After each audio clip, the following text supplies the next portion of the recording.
सुबह का ये समय खास है। पाएंगे हर लक्ष्य को यदि साहस अपने साथ है।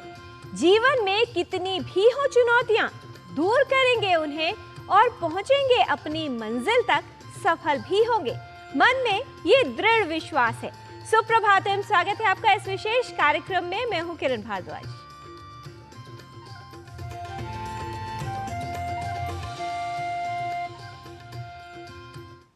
अपने समय का सही उपयोग करना जीवन में सबसे बड़ी विजय है।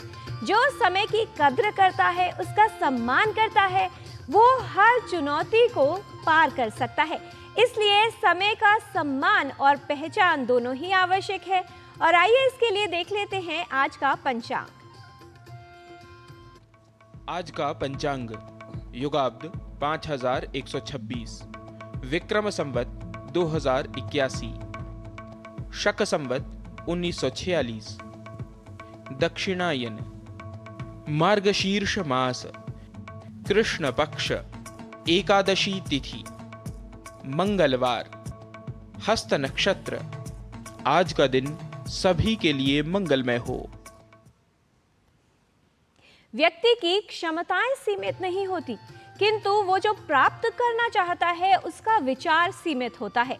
यदि आप अपनी क्षमताओं को प्रबल करना चाहते हैं तो अपने विचारों को सशक्त करिए, उन्हें सकारात्मक बनाइए, तो आपकी क्षमताएं स्वयं ही प्रबल हो जाएंगी। जीवन में करने के लिए ऊर्जा का संचार। आइए देख लेते हैं आज का सकारात्मक विचार। महीमूषु मातरं सुव्रतानामृतस्य पत्नीमवसेहुवेम तुविक्षत्रामजरन्ती मुरुचिं सुशर्माणमदितिं सुप्रणीतिम्।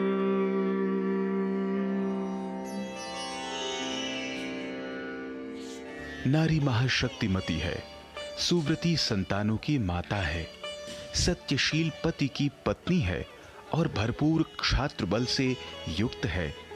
नारी विपत्तियों के आक्रमण से कमजोर न होने वाली अतिशय कर्मशील है। वस्तुतः नारी तो कल्याण करने वाली और शुभ नीति का अनुसरण करने वाली कही गई है। A woman is mighty, a mother of good-natured children.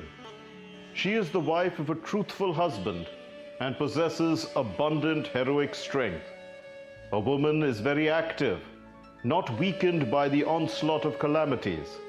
In fact, women are said to be doers of good and followers of good ethics. आनंद की प्राप्ति काव्य का मुख्य प्रयोजन है और रस उसका हेतु। सृष्टि के आदिकाल से ही विभिन्न रहस्यमय चीजों को जानने में मनुष्य की रुचि रही है। बात चाहे रस के उद्भव की हो, जिसे विशेष रूप से समझने के लिए उसके वैदिक, पौराणिक और काव्य शास्त्रीय पक्षों के रहस्य को समझने की आवश्यकता होती है। सृष्टि में कोई भी वस्तु की उत्पत्ति का रहस्य हो या रस के उद्भव की उत्पत्ति, उसे जानना बेहद ही रोचक माना जाता है। आइए देखते हैं हमारे सहयोगी नीतीश भारद्वाज की ये विशेष रिपोर्ट और समझते हैं रसों के उद्भव अर्थात उनके विषय में कुछ अन्य ज्ञान।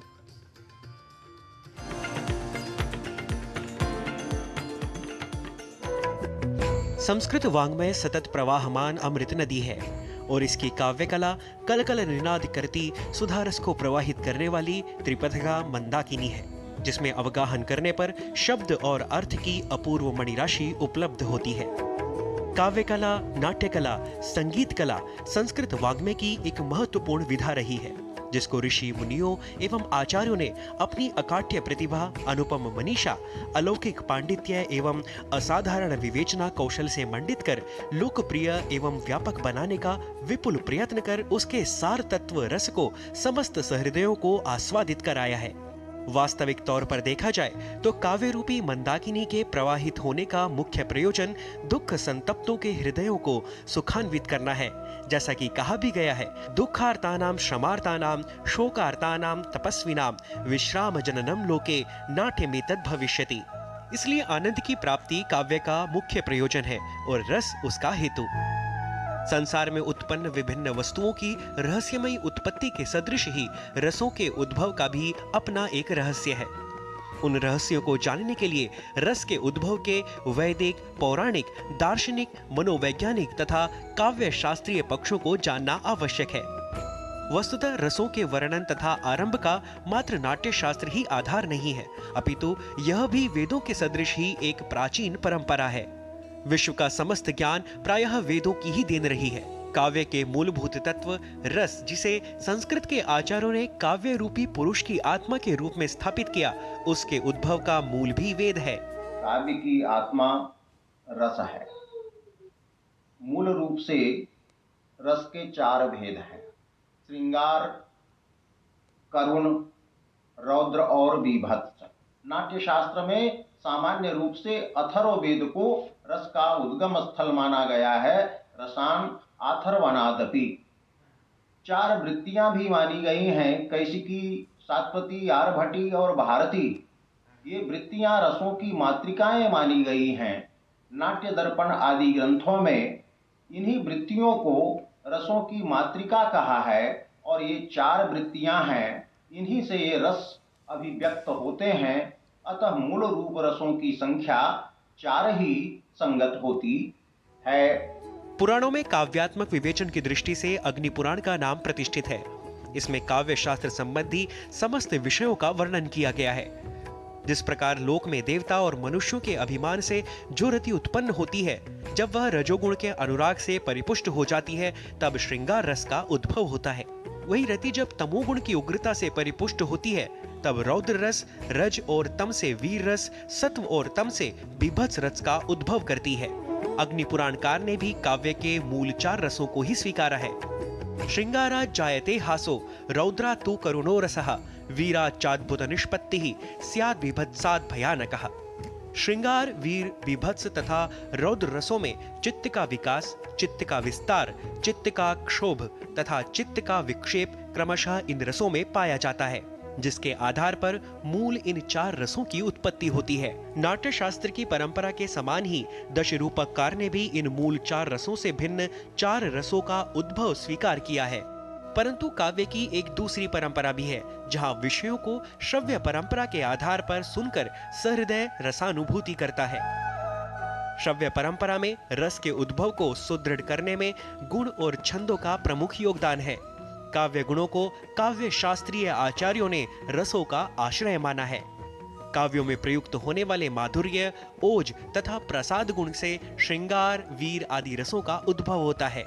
रस संप्रदाय के आचार्य भरत ने नाट्य शास्त्र जैसी अनुपम कृति की रचना करके दृश्य काव्य परंपरा को सुदृढ़ बनाया और उसी दृश्य काव्य के आश्रय में उन्होंने अपने रससूत्र की भी सृष्टि की। 10वीं शताब्दी के आचार्य शारदा तनय ने अपने ग्रंथ भाव प्रकाशनम में रसोद्भव के विभिन्न पक्षों का उल्लेख किया। रसोद्भव की ये परंपरा सर्वथा भिन्न रही। भरत मुनि ने नाट्य शास्त्र के बाद के अध्यायों में 4 वेदों से उत्पन्न वृत्तियों के आधार पर रसों के उद्भव का प्रसंग वर्णित किया। साथ ही रसों के उद्भव के पौराणिक प्रसंग का भी उल्लेख किया। नारद आदि आचार्यों ने भी त्रिगुणों के आश्रय में रसों के उद्भव का वर्णन किया। वहीं दूसरी ओर काव्य शास्त्रीय परंपरा में वर्णित गुण तथा छंदों से भी रसों की उद्भव की सिद्धि के विषय में कहा गया। संस्कृत काव्य में प्रयुक्त होने वाले माधुर्याश्रित गुणों के अनुप्रयोग में जिन वर्णों का प्रयोग होता है, वे क्रमशः संभोग, करुण, विप्रलंब, श्रृंगार तथा शांत रस का उद्भव करते हैं। इसी प्रकार ओजादि गुणों में विभिन्न रसों का उद्भव काव्य शास्त्रीय परंपरा से उद्भूत हुआ। Nitish Bharadwaj, DD news.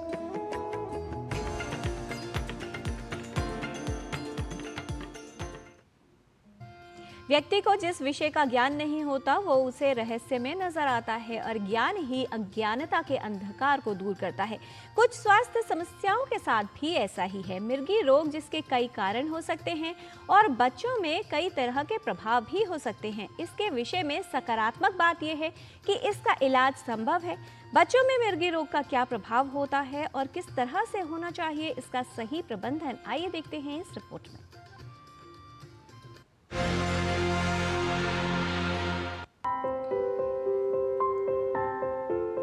मिर्गी कोई मानसिक समस्या नहीं बल्कि तंत्रिका तंत्र में गड़बड़ी के कारण उत्पन्न होता है। हमारे मस्तिष्क में कई तंत्रिका कोशिकाएं होती हैं। इन कोशिकाओं की क्रियाशीलता ही कार्य करने को नियंत्रित करती है। मस्तिष्क के समस्त कोशों में एक विद्युतीय प्रवाह होता है। ये सारे कोश विद्युतीय नाड़ियों के जरिए आपस में संपर्क कायम रखते हैं, लेकिन कभी कभी मस्तिष्क में असामान्य रूप से विद्युत का संचार होने लगता है, जिससे व्यक्ति को झटके लगने लगते हैं। कुछ मामलों में व्यक्ति बेहोश भी हो सकता है।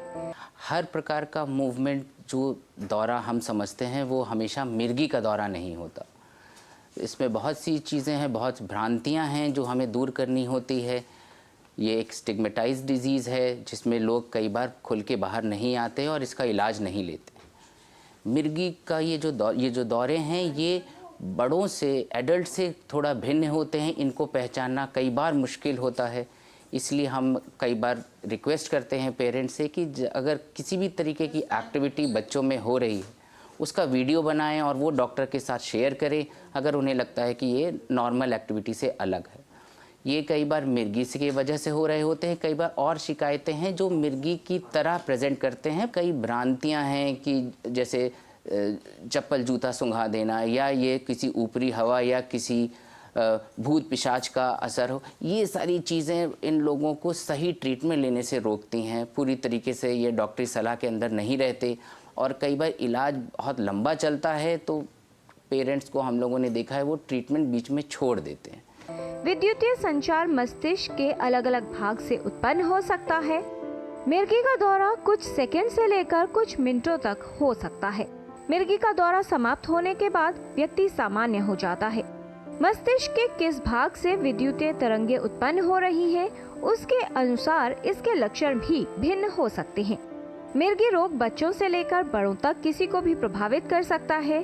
फेब्राइल सीजर एक विशेष प्रकार की शिकायत है जिसमें बच्चों जो 6 महीने से 5 साल की उम्र के बीच के होते हैं उनको बुखार आने के साथ दौरा आ जाता है। इस शिकायत का एक अच्छी बात ये होती है कि इससे आगे चल के फॉर्मल मिर्गी बनने की संभावना बहुत ज़्यादा नहीं बढ़ी होती। ये नॉर्मल पॉपुलेशन के जैसी ही रहती है।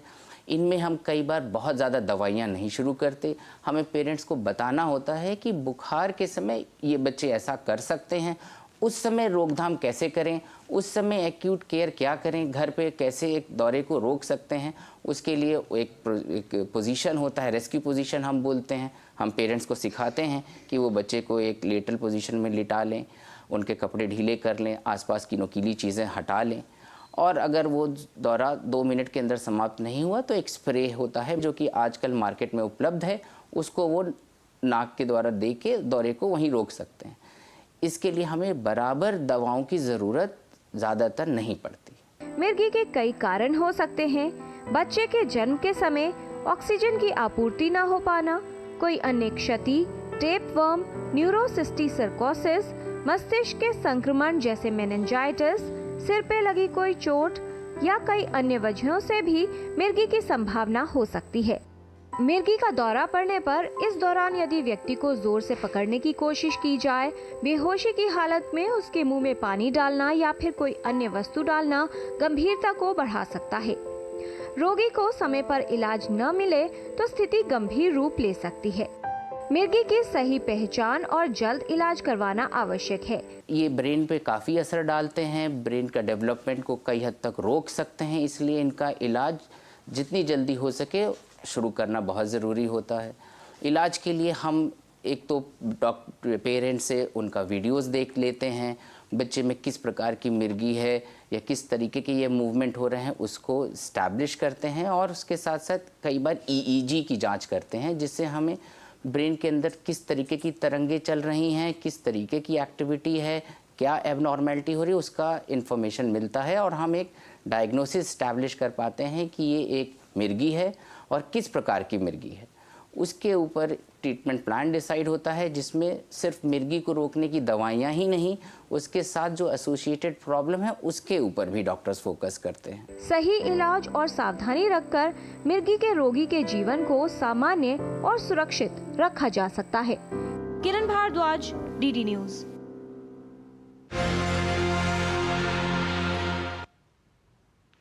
किसी रोग से जुड़ी गलत धारणाएं या लक्षणों को लेकर लापरवाही करना बाधा बनता है उस रोग के इलाज के लिए। इसलिए यदि आपके बच्चे को या परिवार के किसी सदस्य को दौरे पड़ते हैं तो उसे बिल्कुल भी छोटा ना समझें, लापरवाही ना करें, विशेषज्ञ को दिखाएं, क्योंकि इसका इलाज किया जा सकता है और मिर्गी प्रभावित रोगी के जीवन को बेहतर बनाया जा सकता है।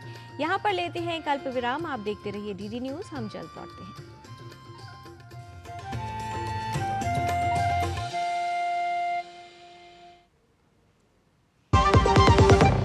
खुद को पैम्पर करिए MDH बादाम रोगन के साथ, जो आपको संवारे, निखारे और नरिश करे। चमके चमके हाँ, दमके दमके, त्वचा में समाए, हाइड्रेट करे, हर उम्र की त्वचा का पोषण करे। You deserve the purity. MDH बादाम रोगन, नेचुरल, टेंडर, प्योर। चमके चमके। सुनो, एक अच्छी इंश्योरेंस पॉलिसी AI से पूछते हैं। एक ऐसी पॉलिसी जिसमें प्रीमियम पेमेंट हो लिमिटेड पर इनकम आती रहे लाइफ टाइम। LIC का जीवन उत्सव। एक ऐसी पॉलिसी जो दे होल लाइफ इंश्योरेंस कवर भी। LIC का जीवन उत्सव। वाओ, चलो तो LIC की जीवन उत्सव पॉलिसी ही लेते हैं। मैं भी तुमसे यही कह रही थी, LIC का जीवन उत्सव। लाइफ टाइम सेलिब्रेशन मनाइए LIC के जीवन उत्सव के साथ, फ्यूचर सेट है। छोटे थे तो माँ प्यार से मूर्ख बुलाती थी, मूर्खानंद, और ये तो सच में मूर्ख समझते हैं। कस्टम डिपार्टमेंट वाले बन के कॉल कर रहे हैं और कह रहे हैं कि आपके पार्सल से ड्रग्स पकड़ा गया। सब समझते हैं, पहले डराएंगे फिर कहेंगे पैसे ट्रांसफर करो। अब प्यार से चाहे जो बुला लो, पर मैं मूर्ख नहीं हूँ, याद रहे। UPI सेफ है। यदि आपको भी कोई इस तरह डराना चाहे तो उसे कहो मैं मूर्ख नहीं हूँ। मुथूट फाइनेंस गोल्ड ओवरड्राफ्ट, ब्याज सिर्फ उतने ही दिन का भरिए जितने दिन पैसे इस्तेमाल कीजिए। आज ही कॉल कीजिए 1-800-313-1212। MDH की देगी मिर्च, देगी मिर्च का तड़का, अंग अंग फड़का। MDH की देगी मिर्च।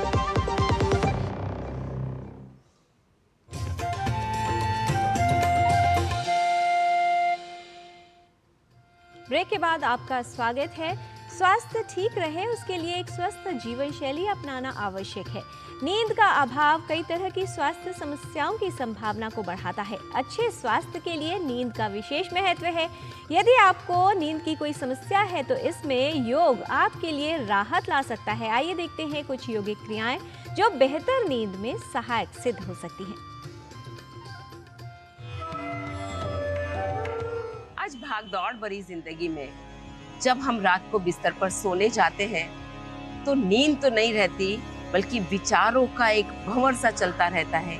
अगर आप विश्राम के लिए किसी तकनीक की तलाश में हैं, तो ये सेशन आपके लिए बहुत मददगार साबित होगा। बिस्तर पर जाने के बाद किसी भी आरामदायक स्थिति में बैठ जाइए। स्पाइन को सीधा रखना जरूरी है, बाकी शरीर को बिल्कुल आरामदायक रखिएगा।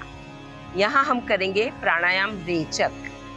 रेचक में हम श्वास लेते हैं, कुछ देर रोकते हैं और श्वास को लंबा छोड़ते जाते हैं। जितना लिया था उससे डबल या और ज्यादा। कैसे करेंगे? श्वास लें, रोकें और छोड़ते जाएं।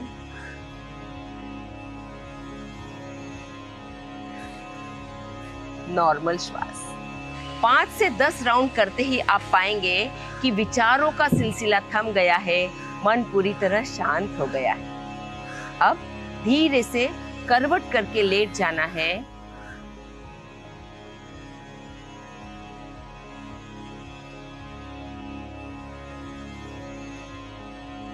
कुछ देर के लिए शवासन में आ जाएंगे, पैरों में दूरी रखेंगे, हाथ भी शरीर के पास और पूरा शरीर ढीला। श्वास पर ध्यान बनाए रखेंगे। आप पाएंगे शरीर भी आराम की स्थिति में जाने लगा है, मन भी शांत हो गया, चित्त भी स्थिर हो रहा है। अब धीरे से अपने पैरों को फोल्ड करेंगे, करवट पर आ जाएंगे, सीधे हाथ की दृढ़ासन की स्थिति बनाएंगे। जब आप सीधे हाथ की करवट पर आते हैं, दृढ़ासन करते हैं, तो आपका लेफ्ट नॉस्ट्रल चलने लगता है जो चंद्र नाड़ी है। और ये चंद्र नाड़ी जब चलती है तो शरीर में एक शीतलता आती है और मन पूरी तरह शांत होता जाता है। इस प्रकार से जब शरीर और मन शांत होते हैं तो विचार अपने आप थम जाते हैं और आरामदायक नींद में आप आसानी से चले जाते हैं। यहीं पर सो जाइएगा। विश्राम की इन तकनीकों को अपनाते अपनाते आप पाएंगे कि शरीर तो आराम पा ही रहा है, मन अब शांत रहने लगा है। और जब नींद पूरी होती है ना, तो पूरे दिन स्फूर्ति बनी रहती है। आइए जानते हैं इसके बारे में कुछ प्रैक्टिकल टिप्स गुरु माँ डॉक्टर हंसा जी योगेंद्र से। नमस्कार। अच्छी नींद बड़े बड़े प्रॉब्लम सॉल्व कर देती है। अच्छी नींद से स्वास्थ्य अच्छा ही रहता है। अब कोशिश ये है कि अच्छी नींद लेने के लिए अमुक डिसिप्लिन लाना ज़रूरी है। एक तो रात को 1 घंटा पहले सोने के आप ये मोबाइल और ये टीवी और ये सारी चीज़ें, लैपटॉप, ये सब बंद कर दें, क्योंकि उसकी ब्लू लाइट आपको सोने नहीं देगी। और ज़रूरी है कि आप कंडीशन हो जाएं कि अब मुझे सोना है। दिन में जितनी भी चिंताएं हैं ना, वो दोपहर के टाइम पर सॉल्व कर ली जाए। रात को तो कुछ अच्छा सोचा जाए, हैप्पी माइंड रखा जाए, और माइंड जितना क्वाइट होगा उतना फ़ायदा होगा। बहुत बहुत तो गर्म पानी में पैर को डुबा के रखा हो 5-10 मिनट, उससे नींद अच्छी आती है। जल्दी नहा लिए हो और फिर सोए हो तो भी अच्छी नींद आती है। तो ये छोटी छोटी बातें हैं, उसका ध्यान दें और आप अच्छा सो सकेंगे। मन को उसके लिए तैयार करें कि रात सोने के लिए है, सोचने के लिए नहीं है, चिंता करने के लिए नहीं है। सो जाएं। नमस्कार। व्यक्ति की सफलता तब शुरू होती है जब वो संसार को नहीं, स्वयं को बदलना शुरू करता है। यदि पाना है अपने सपनों को तो चुनौतियों से टकराना होगा। अपनी मंजिल को पाने के लिए अपनी क्षमताओं के आगे जाना होगा। जीवन में त्रुटियों का सुधार कर अपनी क्षमताओं को बढ़ाकर मंजिल को प्राप्त किया जा सकता है, लक्ष्य तक पहुंचा जा सकता है। इसके लिए त्रुटियों को दूर करना आवश्यक है। तो आइए चलते हैं संस्कृत पाठशाला में, लेते हैं संस्कृत का ज्ञान हमारे सहयोगी नारायण दत्त मिश्र के साथ।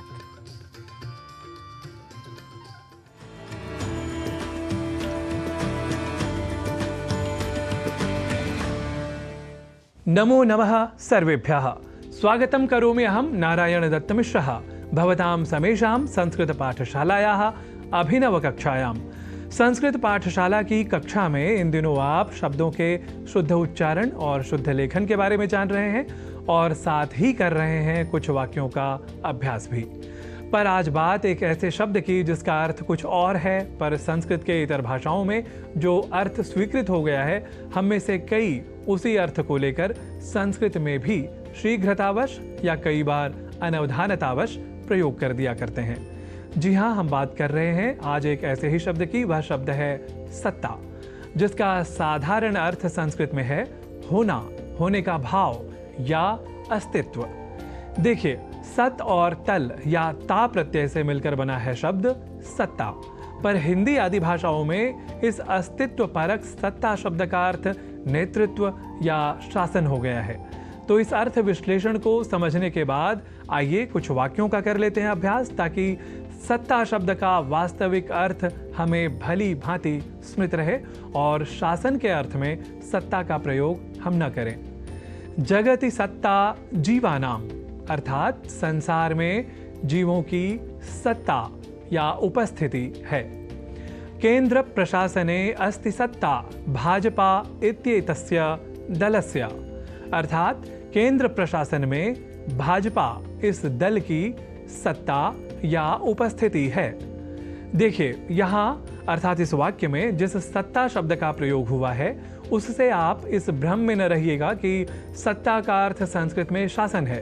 आप दोबारा इस वाक्य को इसके हिंदी अर्थ के साथ देख सकते हैं, जहां सत्ता शब्द का सीधा और स्पष्ट अर्थ अस्तित्व या उपस्थिति ही है, न कि शासन। हाँ, यदि हमें शासन या अर्थ ही इस शब्द का लेना हो तो हमारा वाक्य कुछ यूं होगा। भारते साम्प्रतं राष्ट्रीय जनतांत्रिक संघटनस्य शासनम अस्ति। अर्थात भारत में अभी राष्ट्रीय जनतांत्रिक संगठन का शासन है। यहाँ हम हिंदी भाषा की आधुनिक प्रवृत्ति के अनुसार अवश्य शासन के स्थान पर सत्ता शब्द का भी व्यवहार कर सकते हैं, पर जब प्रयोग करते समय बात तार्किकता, विश्लेषणात्मकता और वैज्ञानिकता की होगी, तब अवश्य ही यह शब्द शासन इस अर्थ की कसौटी पर खरा नहीं उतरेगा। यह पूर्णतः स्पष्ट है। देखिए, जब सत्ता शब्द का प्रयोग शासन अर्थ में ही करना अभिप्रेत रहा होता, चाहा गया होता, तो हमें राज सत्ता जैसे शब्द साहित्य में या व्यवहार में नहीं प्राप्त होते। इस एक वाक्य के प्रयोग से आप और अधिक स्पष्टता के साथ समझ सकते हैं। राज सत्ता तो सर्वदा मदोन्मत्तम करोति जनम। अर्थात राज सत्ता तो सर्वदा व्यक्ति को मदोन्मत्त करती है। राजसत्ता अर्थात राजा होने का भाव, अस्तित्व, न कि राजा का शासन।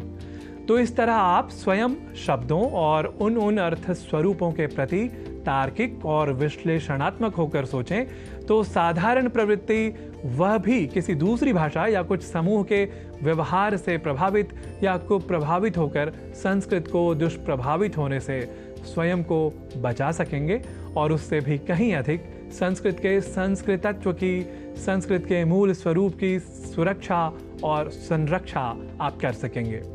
तो इसी संदेश के साथ अधुना माम अनुज्ञापयन्तु भवन्तः इति सविनयं ज्ञापयन् नौमि भवतः संस्कृत प्रियान् हि सर्वान्।